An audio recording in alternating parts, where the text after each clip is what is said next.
Hello friends, कैसे हो आप लोग। मैं हूं ताज और आप देख रहे हैं टेक डीएक्सपी।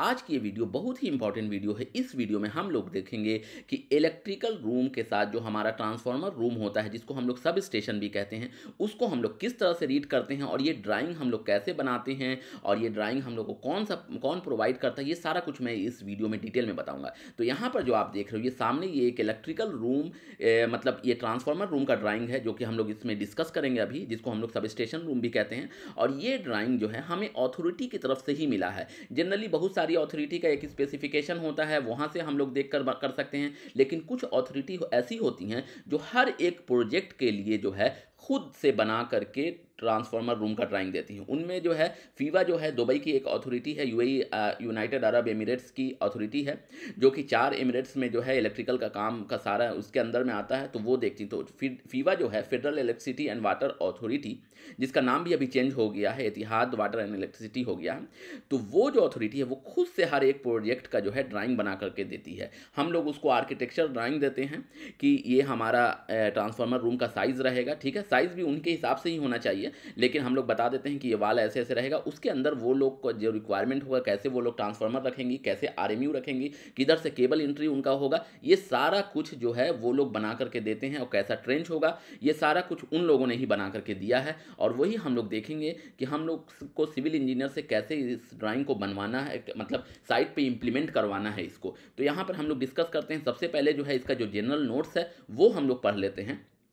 तो यहाँ पर जो ये नोट्स लिखा हुआ है, जो जनरल नोट्स है, ये देखो, United Arab Emirates federal electricity and water authority की ये ड्राइंग है, उन लोगों ने खुद बना करके दिया है और ये अपना जनरल नोट्स लिखा है। तो यहाँ पर सबसे पहले जो है, यहाँ पर हम लोग देखते हैं given transformer room size is approved except the door for detail refer below. तो यहाँ पर जो है इन लोगों ने जो ट्रांसफार्मर रूम का जो हम लोगों ने साइज़ दिया था, उसी साइज़ को उन लोगों ने अप्रूव करके और यहाँ पर उन लोगों ने अपना चीज़ यहाँ पर बनाया है कि ऐसे होना चाहिए। और एक्सेप्ट फॉर द डोर, यहाँ पर आप देखो डोर को इसलिए एक्सेप्ट इन लोगों ने नहीं किया, यहाँ पर देखो कि डोर का साइज़ जो है यहाँ पर पूरा डोर नहीं है। जनरली जो है फीवा का रिकमेंडेशन ये रहता है कि ट्रांसफार्मर रूम जो रहेगा ना, तो ये फुल डोर होना चाहिए यहाँ से लेकर यहाँ तक। लेकिन यहाँ पर क्योंकि मिडिल में ही है, तो इस वजह से जो है उन लोगों ने ऐसा बोला है कि बाद में भी ज़रूरत पड़े तो इसको तोड़ करके इनको आगे बढ़ाना होगा। तो हम लोग ऐसा करेंगे कि ये जो रूम है इसका फुल डोर कर देंगे। इस डोर को ही यहाँ से लेकर यहाँ लास्ट कॉर्नर तक कर देंगे, जहाँ पे आप मेरा कर्सर देख रहे हो, यहाँ से लेकर यहाँ तक फुल डोर कर देंगे, ठीक है। तो एक तो ये कमेंट हो गया।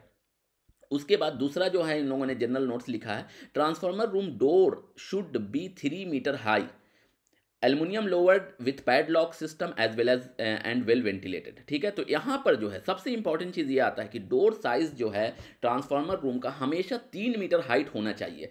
जनरली जो है जनरल जो डोर का हाइट होता है 2.4 2.6 ही होता है, लेकिन 3 मीटर हाइट यहाँ पर रिक्वायरमेंट है अथॉरिटी का यूएई में। तो यहाँ पर आपको हमेशा ध्यान रखना होगा कि 3 मीटर आपको हाई जो है स्पेस आपको मिले। कितना बार ऐसा होता है कि डोर का लिंटल आपका 2.4 पर या 2.5 पे ही होता है, तो उस केस में बहुत बड़ा प्रॉब्लम क्रिएट हो सकता है। अथॉरिटी कितना बार जो है इनकार कर देती हैं, बोलती हैं कि जाओ 3 मीटर हाइट करके लेकर आओ डोर का, तभी हम लोग ट्रांसफार्मर रखेंगे। तो यहाँ पर एक इंपॉर्टेंट चीज़ है जो कि आपको जब प्रोजेक्ट शुरू हो रहा होगा उसी टाइम आपको देखना होगा, क्योंकि लिंटल जो है शुरू में ही स्टार्टिंग में अक्सर हो जाता है कितना बार। तो इस चीज़ का आपको हमेशा ध्यान रखना है कि 3 मीटर हाइट, ये जनरल स्पेसिफिकेशन है ट्रांसफार्मर रूम का कि डोर का हाइट 3 मीटर होना चाहिए। तीसरा जो है cable trenches should be 1 metre deep and be covered with checker plates. Generally checker plate से ही हम ट्रेंच को कवर करते हैं, जो अंदर गड्ढा किया जाता है जिधर से केबल ट्रांसफार्मर में लगेगा। ये जो है इसका जो डेप्थ ही लोग बोल रहा है 1 मीटर चाहिए। ये भी एक जनरल चीज़ है। हमेशा कितना बार जो है आपका जो है बेस जो रहता है, फाउंडेशन किया रहता है, कितना बार वो बेस निकल जाता है थोड़ा ऊपर, तो उस केस में प्रॉब्लम क्रिएट हो सकता है। तो इसलिए आपको शुरू से ही सिविल मैनेजर जो प्रोजेक्ट मैनेजर होता है उनसे कोऑर्डिनेट करके रखना होगा कि आपको 1 मीटर का डेप्थ मिले ट्रांसफार्मर रूम में। ऐसा ना हो कि आपको जो है नीचे फाउंडेशन निकल जाए या कुछ और मिल जाए और आपको जो है बाद में अथॉरिटी प्रॉब्लम क्रिएट कर सकती हैं। सो इस चीज़ को भी आपको कोऑर्डिनेट करना होगा शुरू से ही कि केबल ट्रेंच जो है should be 1 metre deep and be covered with checker plates. उसके बाद जो है 8 इंच का डायमीटर का पीवीसी जो है यूपीवीसी डक्ट जिसको कहते हैं are to be provided at the location shown, मतलब जहाँ से केबल आएगा वहाँ पर उन लोगों को 8 इंच का आपको चाहिए। जनरली लोग 6 इंच या 4 इंच का भी प्रोवाइड कर देते हैं, लेकिन 8 इंच का यहाँ पे लिखा हुआ है, तो ये जनरल छोटा कमेंट है। और यहाँ पे बहुत important, MDB electrical room should be adjacent to transformer room.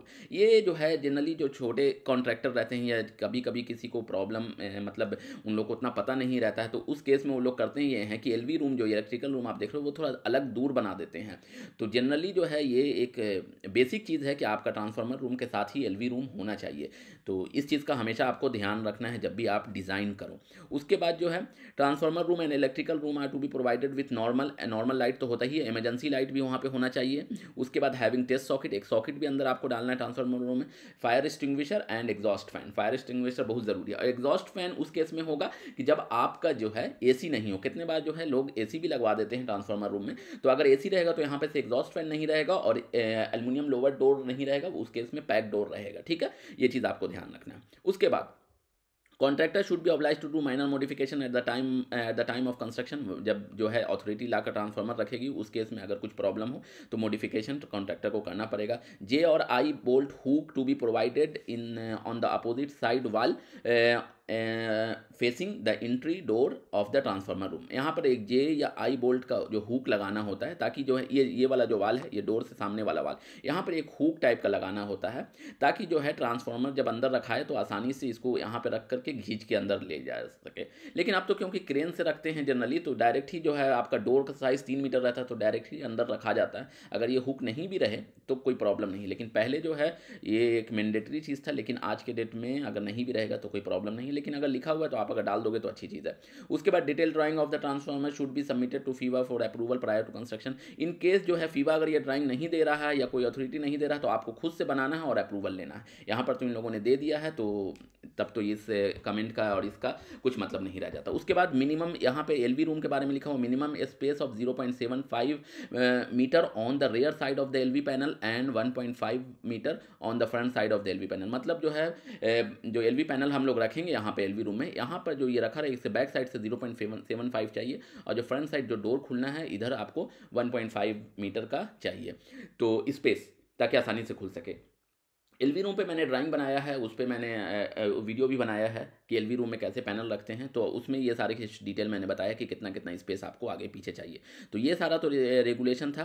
अब यहाँ पर हम लोग जो है लीजेंड में देखते हैं कि यहाँ पे इन लोगों ने क्या क्या लिखा है, ताकि आप समझा सको कि आपको कैसा जो है ट्रांसफार्मर रूम चाहिए। कितने बार जो नए इंजीनियर रहते हैं उनको ये देख कर ही समझ में कुछ नहीं आता है, और सिविल इंजीनियर या मैनेजर पूछता है कि आप बताओ कैसे कैसे करना होता है। कितना बार सिविल इंजीनियर भी नया रहता है, इलेक्ट्रिकल इंजीनियर भी नया रहता है, तो उस केस में बहुत ज़्यादा प्रॉब्लम हो जाता है। अगर एक्सपीरियंस सिविल इंजीनियर रहेगा तो आपको कुछ बताने का ज़रूरत ही नहीं होगा, बस ये आप ड्राइंग दे दोगे, वो लोग खुद कर लेगा। लेकिन बहुत सारे केस में सिविल इंजीनियर को पता नहीं रहता है, तो आपसे वो लोग पूछते हैं, तो उस केस में आप थोड़ा उनको समझा सको, ताकि काम आपका ही है तो आपको ही प्रॉब्लम होगा बाद में। तो यहाँ पर देखो लीजेंड में देखो 100 सेंटीमीटर डीप ट्रेंच, 101 नंबर यहाँ लिखा हुआ है, मतलब 100 सेंटीमीटर का मतलब 1 मीटर जो है डीप ट्रेंच चाहिए उनको। दूसरा यहाँ पे कंक्रीट फ्लोर चाहिए 2 नंबर पे। तीसरा आरसीसी फाउंडेशन चाहिए यहाँ पे 3 नंबर, ठीक है। उसके बाद जो है हमारा एमएस एंगल चाहिए, चेकर प्लेट चाहिए, ठीक है। तो 1 नंबर सबसे पहले हम जो देखते हैं ये 100 सेंटीमीटर डीप ट्रेंच, तो ये जो है आपको ये देखो यहाँ पर 1 मीटर 1 लिखा हुआ है, ये जो पूरा ट्रेंच एरिया है 1 जो लिखा हुआ है, ठीक है। तो ये इधर से ट्रेंच है, मतलब ये पूरा 1 मीटर गड्ढा रहेगा, और इधर से ही केबल जो है ये आपको एलवी रूम में जाएगा। मतलब जब आप एलवी रूम का ड्राइंग बनाओगे तो यहाँ पे इनकमर आपको इस साइड रखना है, इस चीज़ का आपको ध्यान रखना है, ताकि आसानी से केबल आके कनेक्ट हो जाए, ठीक है। ये ट्रांसफार्मर का सेकेंडरी साइड होगा, यहाँ पर जो है आपका आउटगोइंग केबल ट्रांसफार्मर से जाएगा यहाँ। उसके बाद ये सारा 1 नंबर है, यहाँ पर से जो है ये भी पूरा आपको 1 मीटर गड्ढा रहेगा ट्रेंच, और ये 60 सेंटी लिखा हुआ है चौड़ाई, यहाँ पर 60 रहेगा, ठीक है। उसके बाद ये जो है ये पूरा ट्रेंच है आपको, और ये ट्रेंच पूरा आया यहाँ तक और यहाँ तक आया, और यहाँ पर जो है आपको देखो इस साइड में इन लोगों ने लगाया है कि इन जो बाहर से जो अथॉरिटी का केबल है इस साइड से आएगा, मतलब ये पूरा आउटसाइड है, ठीक है, ये सामने से नहीं आएगा। इन लोगों ने यहाँ पे डाला है कि इधर से इन लोगों ने केबल डालना है, तो यहाँ पर आपको देखो 8 इंच का 3 डक्ट आपको डालना है, यहाँ से केबल आएगा। और ये जो है आरएमयू का फाउंडेशन है, मतलब रिंग मेन यूनिट होता है। यहाँ से एक केबल आएगा, आरएमयू में कनेक्ट होगा, वापस जाएगा, मतलब डबल होता है, एक इनकमिंग आता है, दूसरा आगे चल जाता है, ठीक है। दो केबल आता है, एक तो खाली रहेगा, एक में एक केबल आएगा, दूसरे में एक केबल जाएगा, रिंग मेन यूनिट में आएगा, रिंग मेन यूनिट से एक केबल आएगा, वो ट्रांसफार्मर के प्राइमरी में लगेगा, और ट्रांसफार्मर के सेकेंडरी से जो है आपके लोड के हिसाब से जनरली जो है, ये यहाँ पर तो एक ही ट्रांसफार्मर है, ये 1000 kVA का है, तो यहाँ पे जनरली जो है आपका 7 केबल यहाँ से निकल करके यहाँ पे एलवी पैनल में लगेगा, ठीक है। वो लोड के अकॉर्डिंग होता है, जितना आपका इनकमिंग में लोड होगा। और इधर प्राइमरी साइड में जो है, क्योंकि जो है इधर से आरएमयू में यहाँ पे एल्युमिनियम केबल आएगा और एक ही 300 का केबल आके यहाँ पे कनेक्ट होगा, या फिर 400 का भी हो सकता है, कितने केस में होता है, जनरली 300 का लगाते हैं लोग। यहाँ पर तो आपको हो गया कि ये देखो, ये 1 नंबर जो जो लिखा हुआ था, ये आपको ऐसा ट्रेंच बनाना है, ठीक है। ट्रेंच के ऊपर चेकर प्लेट ऐसे ऐसे लगवाना है, वो स्टील स्ट्रक्चर की टीम को कॉन्ट्रैक्ट देना पड़ेगा। और ये जो है, ये एंगल है, ये एंगल के ऊपर चेकर प्लेट ऐसे रखाएगा, और नीचे गड्ढा आपका 1 मीटर रहेगा, ठीक है। और यहाँ पे सारा डायमेंशन दिए हुए हैं कि कितना कितना कितना जो है आपको रहेगा, ये सारा कुछ आपका लिखा हुआ है। ये जो है, ये डिस्टेंस आपका 135 में लिखा हुआ है, मतलब 1 मीटर 35 सेंटी चौड़ा रहेगा। यहाँ पे डिस्टेंस है 20 सेंटी है, ठीक है। ये सारा डिस्टेंस आपको लिखा हुआ है। उसके बाद 1 नंबर तो हमारा क्लियर हो गया। उसके बाद 2 नंबर पे देखते हैं, ये कंक्रीट फ्लोर, ये जनरल कंक्रीट फ्लोर रहेगा। ये जो फ्लोर है, ये आपका 2 नंबर है, ये नॉर्मल कंक्रीट फ्लोर रहेगा। यहाँ पे इसमें कुछ ऐसा नहीं है कि वो जो 10 सेंटी या 20 सेंटी का जो कंक्रीट रहता है, नीचे मिट्टी भर करके वो रहेगा। उसके बाद एक इंपॉर्टेंट चीज़ आया, ये आरसीसी फाउंडेशन जो होता है, ये देखो 3 नंबर, ये जो है, ये ट्रांसफार्मर जो होगा, तो ये यहाँ पर आपको ट्रांसफार्मर आएगा, तो ये जो है, ये ट्रांसफार्मर के लिए आपको ये फाउंडेशन बनाना है। ये 3 नंबर आपको लिखा हुआ है, आप देखो 3 लिखा हुआ है, ये 3। और ये जो है, ये ट्रांसफार्मर यहाँ पर रखाएगा, और ट्रांसफार्मर के लिए स्पेशल फाउंडेशन बनाना है। जनरली जो है आपको 1 मीटर का कंक्रीट लोग कर देते हैं, क्योंकि यहाँ पे हेवी ट्रांसफार्मर फुल टाइम रहेगा, तो यहाँ पर 1 मीटर तक फुल आरसीसी का, एक ट्रांसफार्मर की तरह जो है, एक नीचे पूरा आरसीसी मतलब स्टील का जाल बिछा करके इसमें 1 मीटर कंक्रीट का ये सॉलिड फाउंडेशन बनाते हैं ट्रांसफार्मर के लिए। और ये इस तरह का ही रहेगा, 60 ऐसे रहेगा, 180 ऐसे रहेगा, ये 60 ऐसे रहेगा, ठीक है। फिर ऐसे बाद 50 है, ऐसे 50 है, और 60, ठीक है। और ये फिर 180। तो इस तरह का फाउंडेशन आपको बनाना है। बीच में एक जो है, एक पतला सा स्लीव दे देना होता है, ताकि अर्थ का जो केबल हो वो आर पार इधर उधर किया जा सके, ठीक है। और जो मेन केबल है वो तो हमेशा अलग ही अलग रहता है, वो इधर से उधर जाने का कोई ज़रूरत नहीं होता है। ट्रांसफार्मर बॉडी अर्थ के लिए जो है अक्सर लोग डाल देते हैं यहाँ पर, ये देखो उसको लिखा हुआ है, बस वो पतला सा 6 इंच का या 3 इंच का भी अगर रहेगा तो उसमें कोई प्रॉब्लम नहीं है, लेकिन ये फाउंडेशन फुल सॉलिड रहेगा। और दूसरा एक चीज़ का आपको ध्यान रखना है कि जो ऊपर का लेवल रहेगा ना, ये लेवल और ये लेवल बिल्कुल सेम ही रहेगा। ऐसा नहीं कि इसको ऊंचा कर देना, ना तो ट्रांसफार्मर रखने में बहुत ज़्यादा प्रॉब्लम हो जाएगा। कितना बार अथॉरिटी आकर गर्म भी हो सकते हैं अगर इसको आप ऊपर कर दोगे, इसको नीचे कर दोगे। ये सेम लेवल पे ही रहेगा, लेकिन ये रहेगा कि 10 सेंटी या 20 सेंटी का कंक्रीट रहेगा, सेंटीमीटर का, और ये फुल कंक्रीट आपका रहेगा, ठीक है। इसी तरह आरएमयू का भी फाउंडेशन आपको बनाना है। यहाँ पे आरएमयू 2-3 तरह का आता है हमेशा, जो है अक्सर जो है आरएमयू कभी जो अथॉरिटी अपने तरह से जो है ट्रिपल टाइप का रख देते हैं, कभी जो है दूसरे टाइप का रख देते हैं आरएमयू, ठीक है। तो वो हमेशा आरएमयू का फाउंडेशन जो है हमेशा चेंज होता रहता है इसी हिसाब से। तो कितने बार जो है आरएमयू जो है लास्ट टाइम में भी चेंज कर देते हैं, तो फाउंडेशन चेंज करना पड़ता है। तो इस चीज़ का आपको ध्यान रखना है कि जैसे जो है आरएमयू का फाउंडेशन का भी आपको फीवर से कोऑर्डिनेट करके रखना होगा। आरएमयू रिंग मेन यूनिट को ही कहते हैं, ठीक है। तो ये तो हो गया हमारा।